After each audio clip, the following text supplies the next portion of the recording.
নমস্কার। আপনারা দেখছেন দিশা টিভি চ্যানেল, আপনাদের চ্যানেল।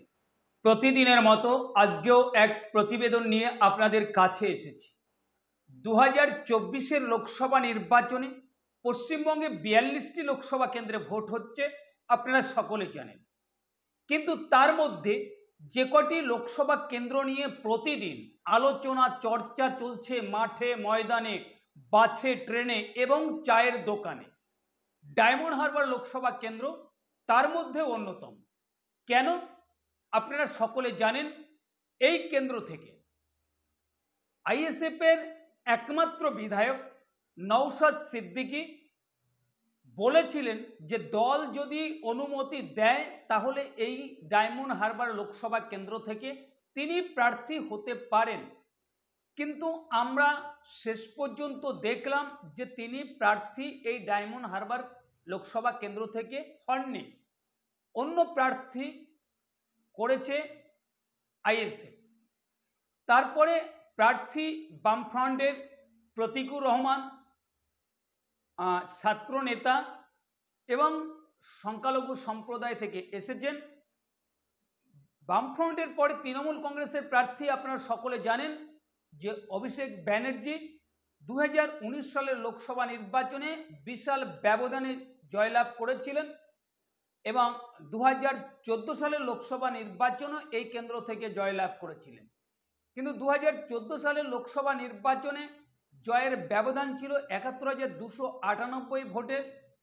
2019 সালে এসে দেখা গেল যে 3,20,594 ভোটের ব্যবধানে জয়লাভ করলেন অভিষেক ব্যানার্জি। তো এবার কি হতে পারে? দেখুন, এখানে বিজেপি সবার শেষে প্রার্থী দিয়েছেন অভিজিৎ দাস মহাশয়কে, আপনারা সকলে জানেন। কিন্তু কি হতে পারে এই ডায়মন্ড হারবার লোকসভা কেন্দ্রে, যা নিয়ে এত চর্চা এত আলোচনা চলছে, সবসময় আমরা দেখছি সোশ্যাল মিডিয়াতে, নিউজ চ্যানেলে সবাই দেখছেন আপনারা। তো এই কেন্দ্রে দেখুন সংখ্যালঘু ভোটাররা বড় ফ্যাক্টর। তাই এই সংখ্যালঘু ভোট যেদিকে যাবে সেদিকে হয়তো পাল্লা ভারী থাকতে পারে।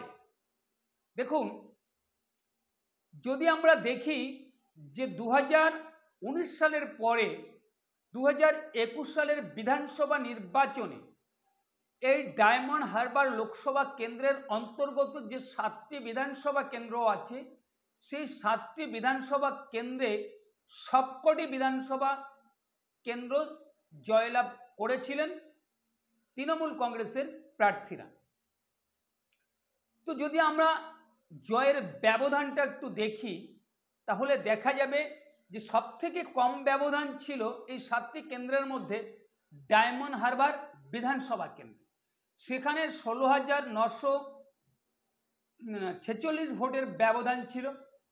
ফলতাতে 40,774 ভোটের ব্যবধানে জয়লাভ করেছিলেন তৃণমূল কংগ্রেস প্রার্থী এবং সাতগাছিয়াতে 23,318 ভোটের ব্যবধানে জয়লাভ করেছিলেন তৃণমূল কংগ্রেস প্রার্থী এবং বিষ্ণুপুরে 58,832 ভোটের ব্যবধানে জয়লাভ করেছিলেন তৃণমূল কংগ্রেস প্রার্থী। যদি আমরা মহেশতলা দেখি তাহলে দেখা যাবে 57,949 ভোটের ব্যবধানে জয়লাভ করেছিলেন তৃণমূল কংগ্রেস প্রার্থী। বজবজে 44,714 ভোটের ব্যবধানে জয়লাভ করেছিলেন তৃণমূল কংগ্রেস প্রার্থী এবং মেটিয়াবুরুজ 1,19,604 ভোটের ব্যবধানে জয়লাভ করেছিলেন তৃণমূল কংগ্রেস প্রার্থী। তো দেখুন, এখানে 2019 সালের পরে 2021 সালের বিধানসভা নির্বাচনে যে কেন্দ্রটার কথা বিশেষ করে বলতে হবে যে মেটিয়াবুরুজ বিধানসভা কেন্দ্র, সেখানে 1 লক্ষেরও বেশি ভোটের ব্যবধানে কিন্তু তৃণমূল কংগ্রেস প্রার্থী জয়লাভ করেছেন। তাহলে এখানে বুঝতে হবে যে সংখ্যালঘু ভোটাররা দুহাত ভরে ভোট দিয়েছেন, যার জন্য এই রেজাল্ট হয়েছে।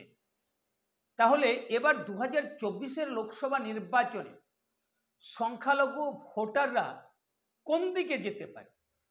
দেখুন, 2021 সালের বিধানসভা নির্বাচনের পরে আমরা দেখেছি একটি উপনির্বাচন, যেটা না বললেই নয়, সাগরদিঘির উপনির্বাচন। সেখানে সংখ্যালঘু অধ্যুষিত অনেকে বলে থাকেন। সেই সাগরদিঘিতে বামফ্রন্টের সমর্থনে কংগ্রেসের প্রার্থী বাইরন বিশ্বাস তৃণমূল কংগ্রেসের প্রার্থীকে পরাজিত করেছিলেন এবং বাইরন বিশ্বাস জয়লাভ করেছিলেন। অনেক রাজনৈতিক বিশেষজ্ঞরা বলে থাকেন উপনির্বাচনে শাসক দলের পক্ষে যায় রেজাল্ট, কিন্তু আমরা সেখানে দেখলাম যে বাইরন বিশ্বাস জয়লাভ করলেন এবং কিছুদিন পরে তিনি আবার তৃণমূল কংগ্রেসে যোগদান করে গেলেন। সেটা অন্য ব্যাপার, তার ব্যাপার সেটা।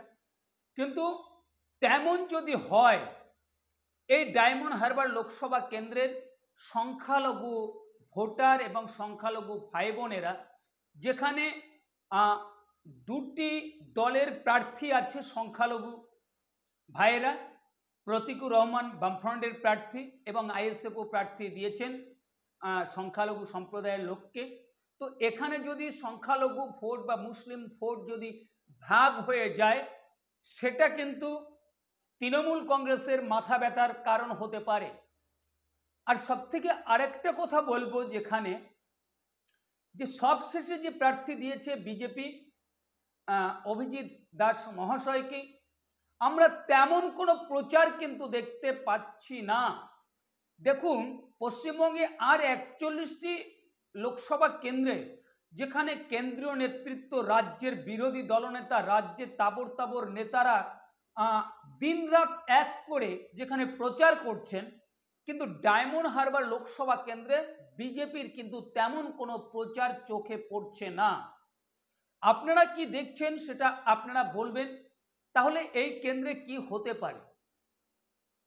এই কেন্দ্রে 2024-এর লোকসভা নির্বাচনে কি হতে পারে? দেখুন, এই কেন্দ্রে আবারও বলছি, সিপিএম যদি এখানে তাদের যে প্রাপ্ত ভোট ছিল 2019-এ, তার থেকে যদি 2-3% বা 4% ভোটও এখানে বেশি করে বা বেশি নিজেদের দিকে টানে, সংখ্যালঘু ভোট যদি থাকে, সেটা কিন্তু তৃণমূল কংগ্রেসের চিন্তার বিষয় হবে।